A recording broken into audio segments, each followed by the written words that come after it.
constituiu família. E Emmanuel, no livro Vida e Sexo, pela psicografia do Chico Xavier, no capítulo 2, o título é Família, diz que a família é a associação mais importante da Terra, é a instituição mais importante da Terra, porque tem a função de educar, de regenerar o espírito. O lar é o alicerce da civilização e nos dá a oportunidade da reencarnação. E a família bênção e a família provação. Porque na família, né, se encontram afetos e desafetos, amigos e inimigos, para se ajustarem. E Emmanuel fala, ajustes e reajustes indispensáveis, reajustes. Vai saber quantas vezes a gente tentou a reconciliação e não conseguiu, e volta, indispensável, porque estamos agora nessa fase, né, de transição planetária. Então, a família é a nossa oportunidade de aprimoramento espiritual. O doutor Inácio Ferreira, agora ele está lá no plano espiritual, trabalhando no hospital, junto com Eurípides Barçanuco, Hospital da Esperança, mas ele escreveu um livro ainda encarnado, chamado A Psiquiatria em Face da Reencarnação. E ele fala uma coisa tão interessante, diz que o lar é o reencontro de almas para resgatar as faltas do passado, mas no dia a dia, ante as dificuldades, as antipatias, as ofensas, alguns perdoam, outros se revoltam, uns se unem mais ainda, porque desenvolve uma compreensão mútua, a compreensão mútua da necessidade de perdoar para evoluir, enquanto que outros, diante dessas dificuldades, se chocam, destruindo o lar. Uns se elevam caminhando rumo à perfeição, outros demonstram que ainda não estão preparados para essa ascensão. Dentro da família, uns tudo fazem para que haja paz, harmonia no lar. São espíritos amigos, elevados, desprendidos, que reencarnam naquele lar para manter a união entre todos. Eles cumprem missões sublimes. E se todos compreendessem que o lar é essa oportunidade de aproximação, de reconciliação, de perdão, procurariam manter a harmonia do lar, evitariam aquelas demonstrações de desconfianças, de orgulho, vaidade, ciúme, críticas, tudo isso que desagrega o ambiente familiar, substituiriam pelas demonstrações de amizade, de humildade, de carinho, simplicidade, confiança, amparo, estímulo. Nos momentos de alegria, sorririam juntos, e nas desventuras se uniriam mais ainda para melhor enfrentarem juntos, né, as dificuldades do dia a dia.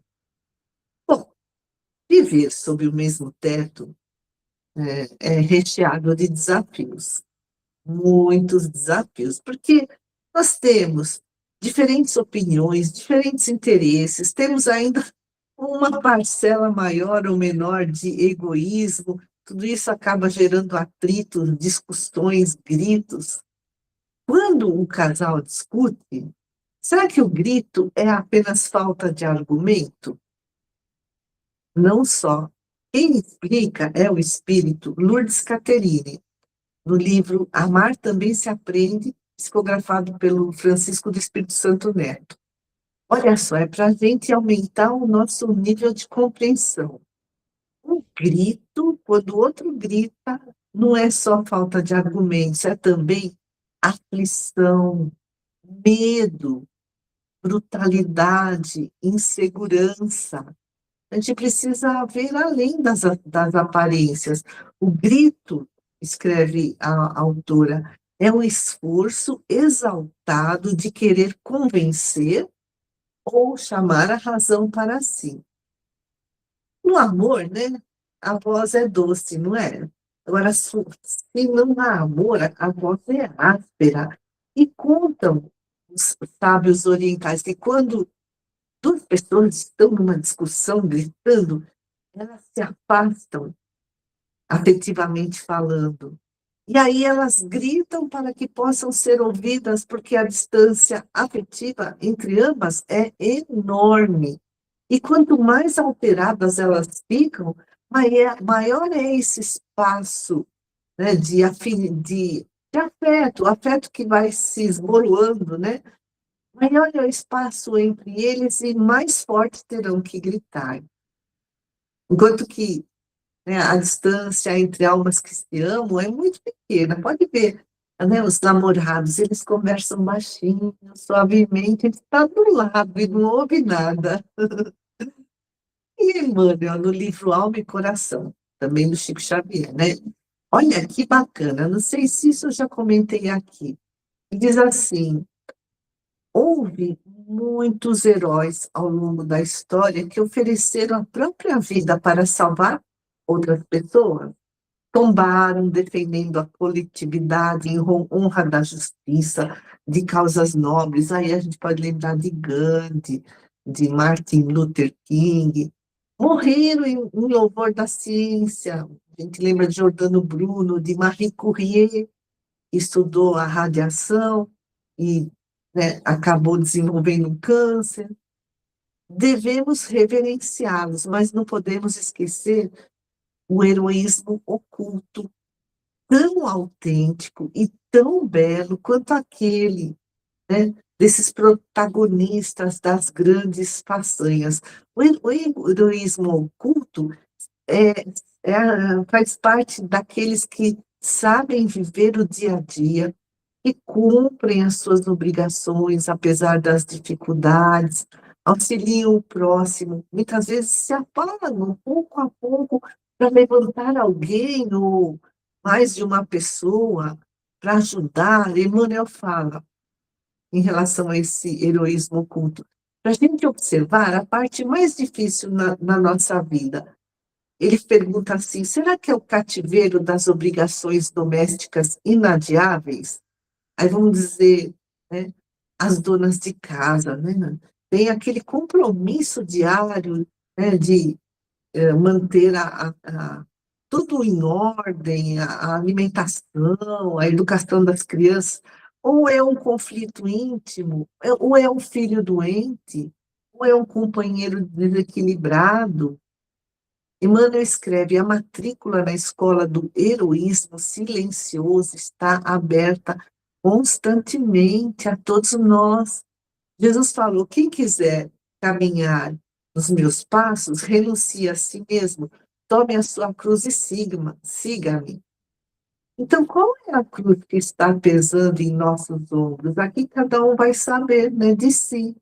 Mas Jesus espera a nossa coragem para abraçar esse heroísmo oculto e cumprir os nossos deveres até o fim. E Hamed, no livro Os Prazeres da Alma, psicografia de Francisco do Espírito Santo Neto, também nos lembra que amar, a gente está falando de família, né? De lar, amar é não impedir o outro de crescer como um indivíduo distinto de nós, né? É o outro. Quando nós bloqueamos o crescimento de quem amamos, seja o cônjuge, os filhos, eles acabam ficando frustrados. Aí vem o desapontamento.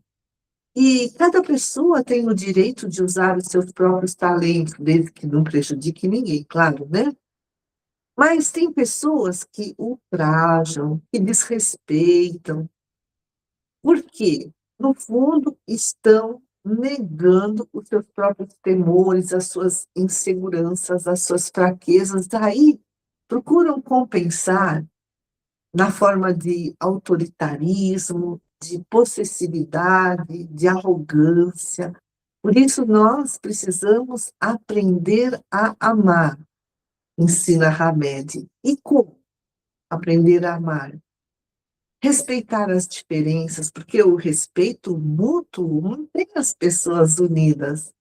Evitar a possessividade afetiva. Meu filho, meu marido, né? Tem que fazer o que eu mando, né?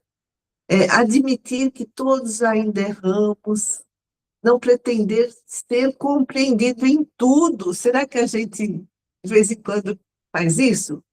Quer ser compreendido o tempo todo, por todos, né? Assumir a responsabilidade dos próprios atos, não esquecer a própria individualidade, ou seja, não se anular, não querer mudar os outros, tudo isso é aprender a amar. Ser sincero, perceber os próprios limites para poder compreender os outros, perceber que todos somos aprendizes, abandonar aquelas crises de onipotência, deixa que eu faço, eu sei tudo, né? O amor elimina essas nossas síndromes de inflexibilidade. Voltando para Lourdes Catherine, né, nesse livro Amar Também Se Aprende, ela fala justamente isso, que a gente não deve se dissolver no parceiro afetivo, mas dosar racionalmente amor e individualidade.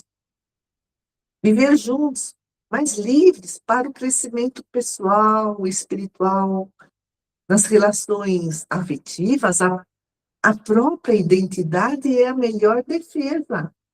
Todo casal deve dosar a união e não se unir assim, viver tão agarrado, colado, a ponto de diluir-se um no outro. Isso é invasão de privacidade, é um golpe que acaba aniquilando as relações. É o respeito à privacidade do casal que protege o relacionamento, até a vida de cada um. O que é, né, ter a sua própria individualidade? É ter os seus próprios interesses, seus próprios amigos. E aí o amor cresce com mais liberdade, com admiração. Quanto que a fusão, a paixão leva à perda da individualidade. E isso gera insegurança, ciúme, controle. Individualidade não é egoísmo, não. Quanto mais a pessoa se cuida e se desenvolve, mais ela tem a oferecer para o outro, para o casal. Amor e individualidade se complementam num relacionamento saudável, porque a individualidade fortalece o amor ao permitir que cada parceiro se desenvolva como pessoa, não como uma sombra de si mesmo. O amor permite que ambos, né, no casal, ambos os cônjuges, se sintam seguros para manter a sua individualidade sem perder a identidade. Então, esse relacionamento saudável não exige uma fusão total dos parceiros. Eu só vou se você for também, né? Se você não vai, também não vou. Não. O relacionamento saudável, ele reconhece, né, que as pessoas coexistem, mas como indivíduos, separados um do outro. E isso cria conjugalidade entre individualidades distintas. Conjugalidade. O que significa? Não perder a individualidade, mas unir-se num relacionamento saudável. Perder, quando a pessoa perde a individualidade, ela se sente sufocada. A autoestima dela vai despencando. Isso muitas vezes leva ao fim do relacionamento. Tipo, né? Aquele cônjuge ciumento, dominador, controlador, vai sufocando o outro, está matando o relacionamento. E como manter essa individualidade no relacionamento? Cultivando os interesses próprios, cada um mantendo o seu próprio círculo social, estabelecer limites e respeitar os limites do outro, conhecer-se, né, para desenvolver uma identidade mais forte, mais segura, comunicar-se com transparência. Ai, não vou falar isso para ele, não sei se ele vai entender. Não, pelo contrário, ser sincero e transparente. O Rossandro Klingen, né, ele é psicólogo, escreveu o livro As Cinco Faces do Perdão. Lá ele comenta que quando a gente começa uma vida a dois, a gente escolhe cuidadosamente as palavras, os gestos para não ferir o outro, para não distanciar a pessoa amada. A gente filtra os nossos sentimentos hostis, né? Mas, se esses sentimentos hostis forem só engolidos, se eles não forem assumidos e trabalhados, eles ficam esperando uma oportunidade para vir à tona ao longo do relacionamento. E quando é que vem à tona? Nos momentos de exaltação emocional, de briga, de frustração. E quando o erro vem, né? Aquela pessoa que vai engolindo, engolindo, engolindo, e não fala, não é aberta, não dialoga. Quando o evento que desencadeou a raiva naquele momento presente não é suficiente para essa pessoa que está engolindo a raiva dar vazão às suas agressões, aí ela fica relembrando os erros do cônjuge. É, assim, coloca na frente dele uma ficha criminal, né? Porque há 10 anos atrás você fez isso, porque semana passada você falou aquilo. Quer dizer, perde-se a oportunidade de colocar o outro em primeiro lugar, de reconhecer que o outro tem medos, tem necessidades, assim como nós. Perde-se a noção do efeito das palavras agressivas, porque ele está naquele momento assim de descontrole. Isso tudo deixa uma cicatriz permanente no coração do outro. Então, antes que a gota d'água extravase, né, todo o copo, então a gente precisa trabalhar esses sentimentos que a gente foi engolindo ao longo dos anos e dialogar, negociar com muita transparência para trabalhar esses sentimentos hostis, né? Então, a gente vai engolindo decepção, mágoa, ressentimento, frustração, a gente precisa fazer uma autoanálise, precisa se conhecer para mudar. Senão a gente não vai conseguir mudar se a gente não sabe como a gente é. E ninguém vive sem amor. Olha que coisa fantástica. Todos nós temos o nosso tanque de amor.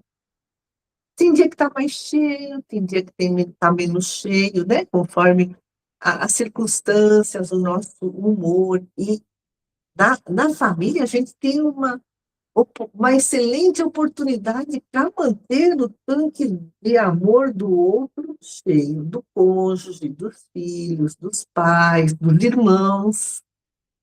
O Gary Chapman, ele é um terapeuta de casais. Durante 30 anos, ele trabalhou com terapia de casal e escreveu um livro chamado As Cinco Linguagens do Amor. É fantástico esse livro, ele fez tanto sucesso.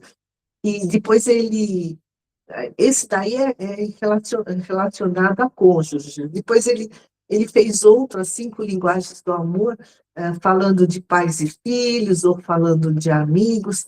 Quais são essas cinco linguagens do amor? Segundo ele, né, ele durante 30 anos observou os casais e chegou a essa conclusão. Palavras de afirmação, tempo de qualidade, dar presentes, prestar serviço, toque físico. Sentir-se amado é uma necessidade emocional primária no ser humano. O amor é essencial para a saúde emocional. E o casamento sacia essa necessidade de intimidade, de amor. Como a gente lê lá na Bíblia, né? O homem e a mulher, eles se casam e se tornam uma só carne. Aí não significa que cada um perde a sua identidade, mas que um entra na vida do outro de maneira profunda e íntima, com respeito, com compreensão. E o Gary Chapman, ele escreve: estou convencido de que manter o tanque do amor emocional abastecido é tão importante para o casamento quanto manter o nível correto de óleo num automóvel. Seguir jornada pelo casamento com um tanque de amor vazio pode lhe custar muito caro, muito mais caro que guiar seu carro sem óleo. Então, a gente, né, Gary Chapman nos recomenda entender a linguagem de amor do nosso cônjuge, assim como a nossa também, para manter o tanque de amor emocional dele cheio e também o nosso, né? Então, vamos falar dessas 5 linguagens de amor. Palavras de afirmação, elogios, incentivos. Mark Twain, o famoso escritor Mark Twain, escreveu: posso viver 2 meses com apenas um bom elogio. Um bom elogio o sustenta por 2 meses. O rei Salomão, lá no Velho Testamento, escreveu: o ansioso deprime o homem, mas uma palavra bondosa o anima. Provérbios 12:25. Palavras de afirmação enchem o tanque de amor do cônjuge, dos filhos, dos pais. Elogios, palavras de apreciação, palavras encorajadoras, palavras gentis. Falar de forma honesta e gentil: olha, eu fiquei magoado com você por isso ou aquilo, né? Compartilhar os próprios sentimentos para poder discutir uma ferida com o propósito de encontrar a cura, em vez de, ó, você fez isso, por que você fez aquilo? Isso é uma, digamos, acusação. Em vez, não, a gente mostrar para o outro como estamos nos sentindo diante de algo que ele fez. Como lá em Provérbios 15:1, a resposta calma desvia a fúria. Então, quando o outro está irritado, aí que é mais importante ainda dizer palavras gentis, né. E também é importante que a gente receba o que ele diz como uma informação a respeito dos sentimentos dele, ver além das aparências. E deixá-lo falar da própria dor, às vezes até da ira, da raiva, para a gente perceber como ele vê a situação, qual é a percepção que ele tem da situação. Se a gente não deixa falar, como é que a gente pode ajudar? Colocar-se no lugar do outro, enxergar através do olho dele, né, dos olhos dele, né? E aí expressar a nossa opinião sobre os sentimentos dele, mas de forma suave, de forma gentil. Isso é um amor maduro que possibilita um casamento saudável. O amor não mantém aquela lista de erros cometidos, né? Ah, porque você fez isso, fez aquilo, fez aquilo. O amor não fica desenterrando as falhas do passado. Trazer os erros do passado para o presente é poluir um dia que poderia ser maravilhoso. Para quê, né, fazer isso? Se o cônjuge errou, a gente pode escolher justiça ou perdão. Se a gente escolher a justiça, nós estaremos no papel de juiz. O cônjuge, então, será um criminoso. O cônjuge, o filho, o pai, né? Isso destrói a intimidade. Enquanto que o perdão restaura a intimidade. O perdão é o caminho do amor. Então, palavras humildes, porque o amor faz pedidos, o amor não faz exigências. Quando o cônjuge exige, vamos dizer, né, entre o casal, ele se coloca no papel de pai ou mãe, mas no casamento nós somos parceiros iguais e adultos.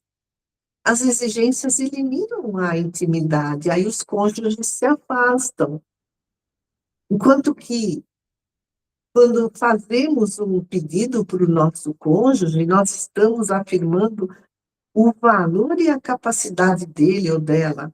Em relação aos filhos também, puxa, né? Meu pai confia em mim, puxa, minha esposa, meu marido está me pedindo isso, ele sabe da minha capacidade. A exigência é tirania. Aí, quando a gente exige, o outro vai se sentir menosprezado. Enquanto que o pedido introduz o elemento da escolha, né? O outro pode atender o pedido ou não, é a escolha dele. Amar é sempre uma escolha. Isso é que torna o amor tão significativo, né? O outro se importa comigo, escolhe me agradar, escolhe atender o meu pedido. Enquanto as pessoas que cedem às exigências, às vezes o fazem por medo, por culpa, isso não é amor. O pedido cria a possibilidade de expressar o amor, enquanto a exigência sufoca essa possibilidade. Outras maneiras de palavras, né? Afirmar, né? De levar adiante essas palavras de afirmação. Elogiar o familiar na frente das outras pessoas, né? Elogiar os pontos fortes, ou elogiar a própria pessoa, né? Então, é maravilhoso. Quando a gente elogia, quando a gente incentiva, quando a gente acredita nos nossos filhos, no nosso parceiro, isso aumenta a autoestima deles. Faz um bem danado para a saúde emocional. Outra linguagem de amor é tempo de qualidade, dar atenção completa para alguém. Às vezes a gente sai no parquinho, né, no restaurante, todo mundo lá com o celular, os filhos pedem atenção. Ah, tá bom, mas a gente vê, tá bom. Tempo de qualidade, é manter uma conversa de qualidade, aquele ouvido solidário, e também a disposição de revelar os sentimentos pessoais, buscar, assim, inventar atividades de qualidade, estar juntos, fazer coisas juntas. Isso cria memórias de amor. Quem é que aqui não tem lembranças maravilhosas da infância, né? Porque foram atividades em que a família esteve unida. Às vezes, um final de semana, um final de tarde, um dia chuvoso, e ficaram essas memórias maravilhosas para o resto da vida. Tempo de qualidade, não é a quantidade que importa, qualidade. Né? Ah, chegar em casa, estou cansada, mas antes de dormir, toda noite eu vou contar alguma historinha para os meus filhos pequenos, eles escolhem lá um livrinho, ah, Branca de Neve, Os Três Porquinhos, ou então, vamos final de semana todos juntos, fazer pipoca, limonada, jogar dominó, vamos passear na praça, vamos no cinema todos juntos, tempo de qualidade, para manter a família unida, feliz, harmoniosa. Dar presentes, presentear é uma expressão de amor que transcende barreiras culturais no mundo inteiro. As pessoas se presenteiam. Não precisa ser nada caro. Para dar um presente, a gente precisa primeiro pensar naquela pessoa, né, a quem daremos o presente. Não precisa ser nada caro. E dar presentes é uma das 5 linguagens de amor mais fáceis de aprender. E não precisa esperar nenhuma ocasião especial. Dar de si também, dar de si mesmo, dar a presença física no momento de crise, é o presente mais poderoso. Né? É preciso verbalizar para o cônjuge se a presença física, né, dele é importante, e não esperar que ele adivinhe, porque às vezes a gente fala assim, puxa vida, né? Não percebe que estou carente, estou precisando de elogio, estou precisando de um carinho, de uma palavra de incentivo. precisam de um mimo. Não esperar que ele ou ela adivinhe. Ah, que tal, né? Você me dá um agrado, estou necessitado. Porque para algumas pessoas, os presentes são símbolos visuais do amor, e é o que fala mais alto. Olha, eu não sei vocês, mas eu tenho alguns presentes aqui de pessoas que já desencarnaram, né? Meus pais, minha avó, tios. Aí, quando eu uso uma roupa, uma bijuteria, um livro, aí vem aquela lembrança querida, né? Daquele presente que a pessoa escolheu para mim. Olha que linguagem de amor poderosa. A outra linguagem de amor é prestar serviço, atos de serviço. É uma expressão de amor ao outro, fazendo coisas para ele. Preparar uma refeição, lavar a roupa, a louça, trocar a fralda do bebê, cortar a grama, levar o cachorro para passear. É dedicação, né? Isso precisa tempo, esforço, energia, planejamento. Mas se a gente faz isso com um espírito positivo, é uma verdadeira expressão de amor. Ninguém gosta de ser forçado a nada. O amor é dado livremente, não se pode exigir o amor. Nós podemos pedir coisas um ao outro, mas não exigir, porque são os pedidos, né, que direcionam o amor, enquanto as exigências interrompem o fluxo do amor. E as críticas, as exigências afastam o cônjuge. Em vez de falar assim, né, tipo, o marido, agora é sua vez de lavar a louça, viu? Ah, que tal mudar? Olha, queria tanto que você lavasse a louça hoje para mim, né? Vai me deixar tão feliz, né? Então, nada de exigência, mas pedir, pedir. Outra linguagem de amor é o toque físico. Os bebês, eles precisam ser segurados, abraçados, beijados para se desenvolverem emocionalmente saudáveis. Na Segunda Guerra Mundial, a Londres estava sob o ataque de bombardeios e os adultos ficaram na cidade no esforço de guerra e as crianças foram levadas para os arredores de Londres em grandes albergues, bebês, crianças pequenas, e tinham poucas pessoas para cuidar deles. Eles estavam bem alimentados, higienizados, e muitos morreram. Aí teve um psiquiatra, o Winnicott, ele, estudando esses bebês, percebeu que existe a síndrome do berço. Muitos morreram por falta de alimento afetivo.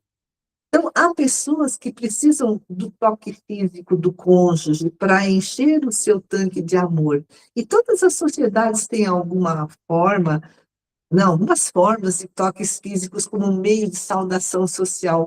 Um aperto de mão, um beijo no rosto, abraços.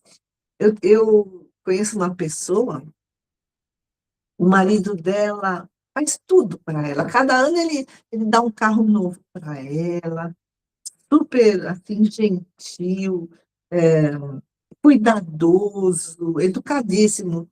Mas ela fala para mim: meu marido não me ama, porque ele nunca me faz um carinho, ele nunca me abraça.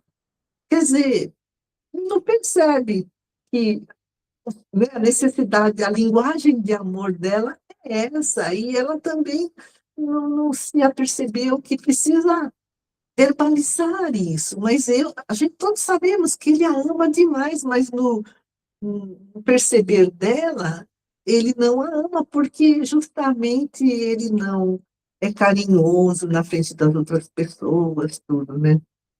Então, é, é preciso que a gente perceba tudo isso, principalmente no momento de crise, o abraço. O abraço é quase instintivo, porque o toque físico é um poderoso comunicador de amor. Em situações difíceis, mais do que qualquer coisa, a gente precisa se sentir amado. Então, fica assim essas dicas maravilhosas do Gary Chapman, né? para a gente se perceber, verbalizar as nossas necessidades para a pessoa que a gente ama e perceber quais são as necessidades do outro. Às vezes, a pessoa não tem uma só linguagem de amor, ela tem várias, não sabe bem qual é a mais importante. No momento mais importante é um abraço, no outro momento mais importante é um elogio, no outro momento mais importante é a pessoa fazer alguma coisa por ela. Então, é a gente desenvolver a nossa sensibilidade, se colocar no lugar do outro e ter a boa vontade de construir um lar harmonioso, um lar feliz. Amigos queridos, vocês querem falar alguma coisa? Eu quero falar que eu te amo, Beth. Ah, obrigada, igualmente. Eu agradeço imensamente. É minha linguagem do amor com você. Ah, olha, tá vendo? Palavras de afirmação. Encheu meu tanque de amor. Estou bem feliz. Obrigada, obrigada. Bom, então, passamos à prece final. Vamos fazer a prece final? Pedindo, pedindo a Deus, a Jesus, que nos amparem, que nos sustentem em todas as nossas dificuldades, e possamos abrir o nosso coração a todos aqueles que estão ao nosso redor, principalmente aqueles que são mais próximos, e possamos suavizar a jornada evolutiva das pessoas que amamos, deixar o orgulho de lado, o egoísmo, e que possamos também estar sempre em contato com os nossos mentores, recebendo bastante inspiração para fazer as melhores escolhas. Pedimos a Deus, a Jesus, aos mentores, que estejam nos amparando em todos os nossos propósitos, fortalecendo a nossa saúde, os nossos, aos nossos familiares, os nossos lares, muita proteção, que assim seja, graças a Deus. Então, uma boa noite, amigos. Boa noite, obrigada. Muito boa noite. Boa semana. Obrigada, Beth. Boa noite, Beth. Beijo, Obrigado. pessoal. Tchau. Tchau, tchau. Bom final de semana.